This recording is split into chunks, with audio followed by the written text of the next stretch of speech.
Hi everybody, and welcome back to another episode of Talking Cardboard. My name is Cory, and this is part number 5 in my top 50 favorite board games of all time series. Let's get started.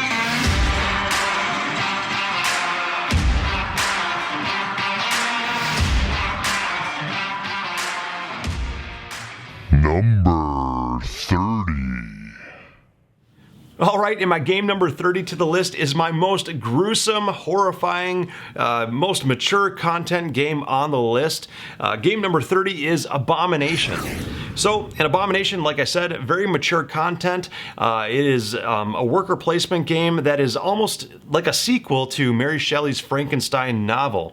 So, in this game, you are actually going from space to space, basically collecting body parts either from the morgue or grave robbing or going to the back alley to murder people for their body parts, and you're using these body parts in various ways to collect them and make body parts for your Frankenstein monster.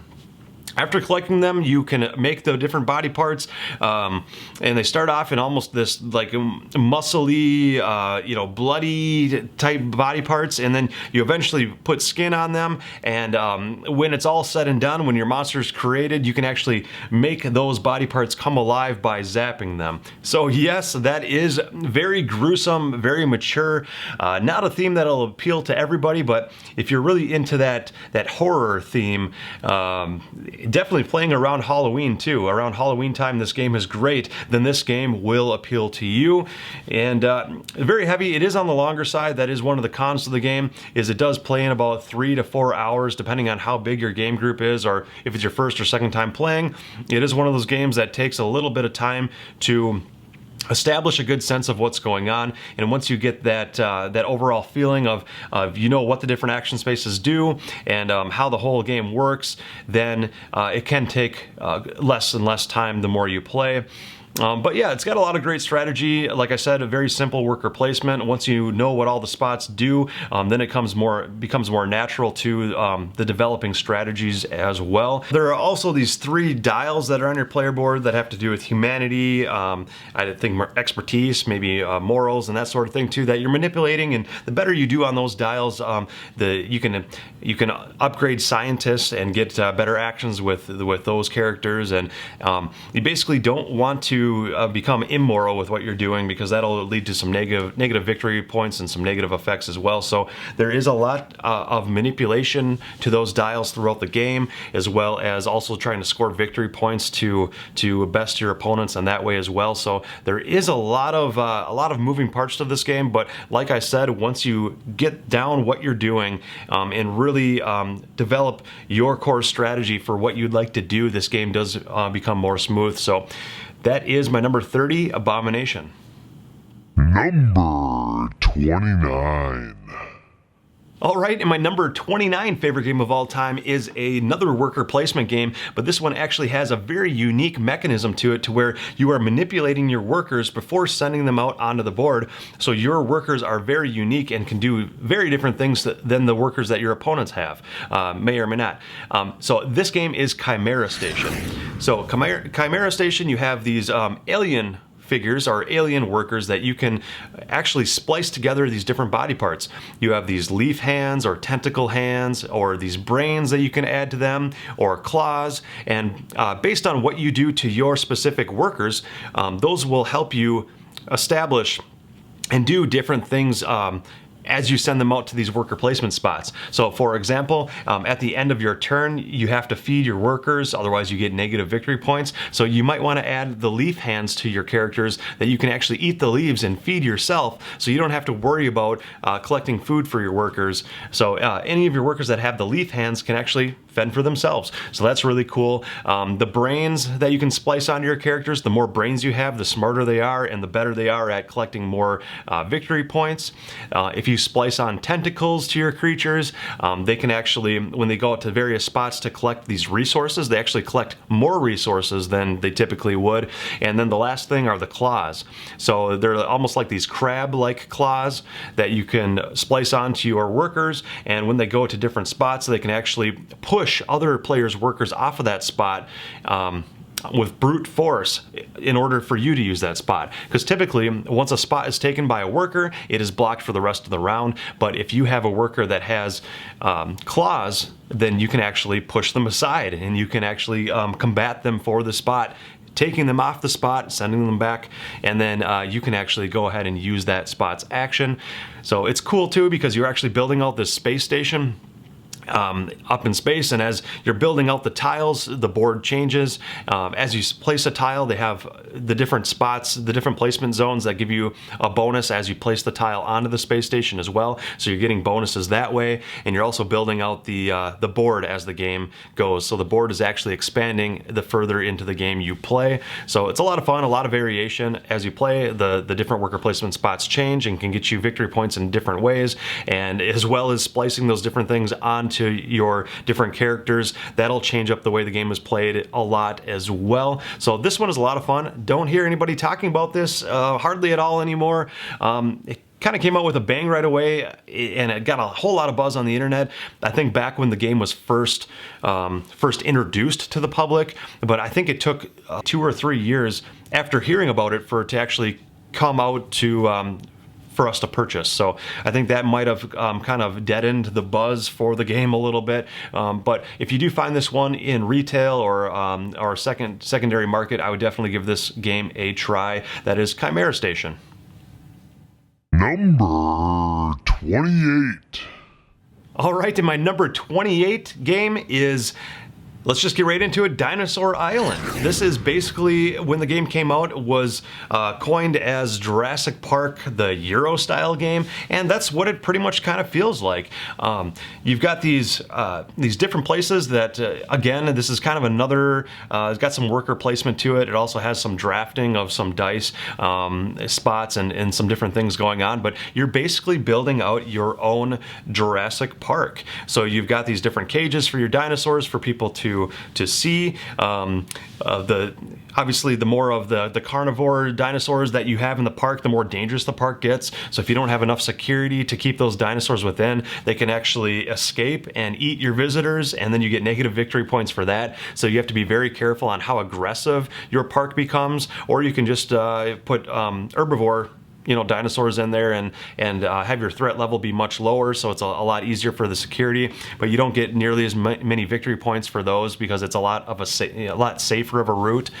You can build these different stands, like food stands and clothing stands, and different ways to generate money and victory points that way too. But like I said, there is some dice drafting in the game in the first phase of the game where you roll out these dice, and on the different sides of the dice are these different DNA samples, and as you draft those DNA samples, when you get the correct pattern of the samples that you need to create life for a dinosaur, you can actually turn those in, and that'll actually create that dinosaur for you.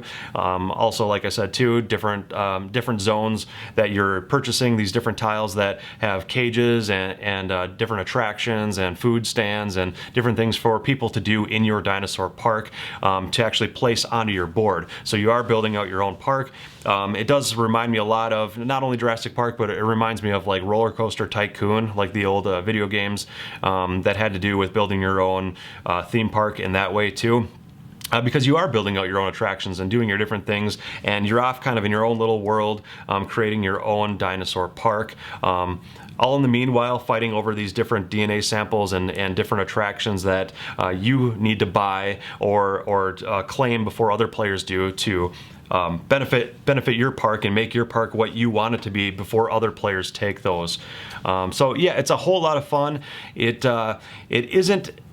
isn't exactly what I expected. It is very Euro-y, which I really do enjoy, but if you're somebody who's expecting it to be extremely thematic and with just more of that theme pouring through, where more of like an American style game, this is not the one. This is definitely more on the Euro end of things, but if you like that whole idea of building out your theme park with the Euro mechanisms and trying to get the most victory points by the end of the game, this game will really appeal to you, and like it did to me. So there you have it. That is my number 28 favorite game of all time, Dinosaur Island. Number 27.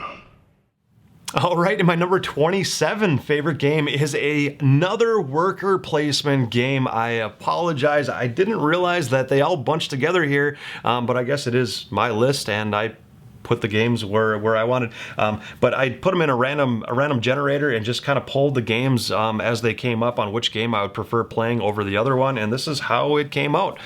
So like I said, another worker placement game to the list here. This is actually said to be the first worker placement game ever to be designed and created, and that game is Bus.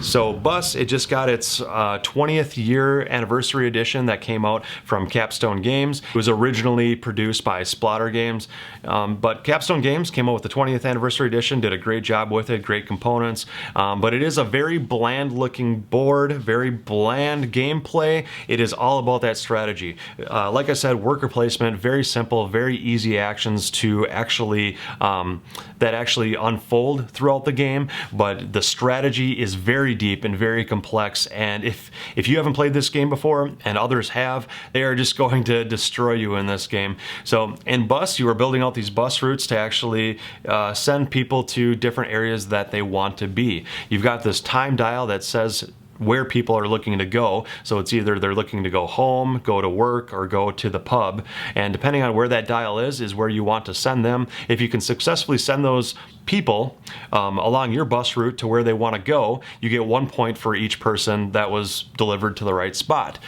You've got these 20 worker pieces that you start the game with, and when you use them on a spot, they get discarded for the rest of the game up until you lose or have used all of your 20 workers. Once you've used all 20 of your workers on the spots throughout the game, as the game progresses, you are out for the rest of the game. So it's a really neat balancing act between when to use workers and how soon to use them, and how many to use during a specific round, or how many to keep back for a future round to exploit and manage that the best you can. So the different worker placement spots, you've got a spot that actually builds additional bus routes for you. There's a spot that increases the amount of buses you have, so the more buses you have, the more passengers you can deliver to their routes in that given round. You've got a time manipulation spot on the board as well, so if you go there, you may or may not choose to stop time, and that could benefit you if they were looking to go to work last round and you weren't able to really benefit from that very well. But now the way you've set up this round to be, having the workers or having the people go to work again would really benefit you. You can actually stop time to have them want to go to work again for the second day in a row. So that's a really neat spot as well. If you're into the more dry, mechanical, heavy strategy, trying to learn the best way to beat your opponent's style game, you are really going to enjoy this.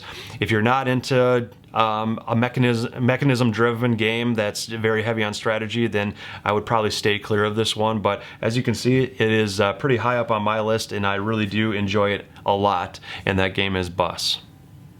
Number 26. All right, and the last one on my list for today is my number 26 game, and yet another unique worker placement style game.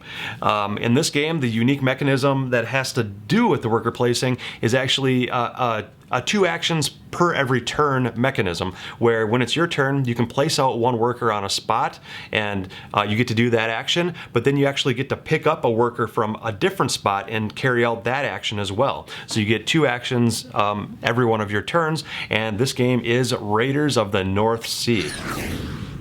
Raiders of the North Sea, definitely my favorite game in the lineup of all the North Sea games, and also, I mean, the West Kingdom games too. This one is probably still really high up there for me. I haven't played all the games in the lineup, but Raiders of the North Sea is definitely my favorite so far, by far, out of the games I have played. And like I said, in this game, you are choosing to get different crew that'll actually help you with getting victory points by raiding villages. You are actually hiring crew cards that'll get placed onto your ship, and those crew will give you different effects. You can also, if they're on your ship, they'll give you basically a bonus that has to do with if you chose them to be a part of your crew. They can be played instead of to your ship. You can actually discard them for an effect as well. So you've got some multi-use cards that are used in this game, and I do love that mechanism in games as well. When you've got those multi-use cards, you've got so many different decisions to make, and I love decisions in a game. It doesn't feel like you're handcuffed at all. It doesn't feel like you are married to one strategy over another because one strategy wins every single time. No, in this game, there is so many different options that you can do. There are also these other spots that you're sending your Viking meeples out to, that are raiding villages, and if you can raid the village successfully, you get not only resources to do different things with, but you are getting victory points as well. And there's just a whole lot to this game. Both of the expansions add a ton to this game as well. You've got the Fields of Fame, and I'm forgetting what the other expansion is called right now too, but both of those add a couple of different boards that add different ways to score victory points, and one of the boards actually adds overkill to the game. So if you're able to raid a village above and beyond what is the required minimum, you actually get additional victory points on top of the basic victory points that you get. So that is a ton of fun. And one of the other expansions adds mead to the game. So you've got these mead tokens that you can do different things with. And those both add a whole lot of variability and some more openness to the game, where it almost feels even more open world than before. The base game is a little bit more restricted, but still a ton of paths to victory. But those expansions really add more of an open feeling and just a huge multi-use plethora of boards all over the place that you can decide on how to beat your opponents in multiple ways, tens and tens of different ways. So that game is Raiders of the North Sea. Check it out. Okay everyone, and that is my list for today. Like always, I really appreciate you all sticking through these videos and watching them till the end. If you are one of those people that stuck it through all the way to the end, I really do appreciate it. Hope you're enjoying the list this year.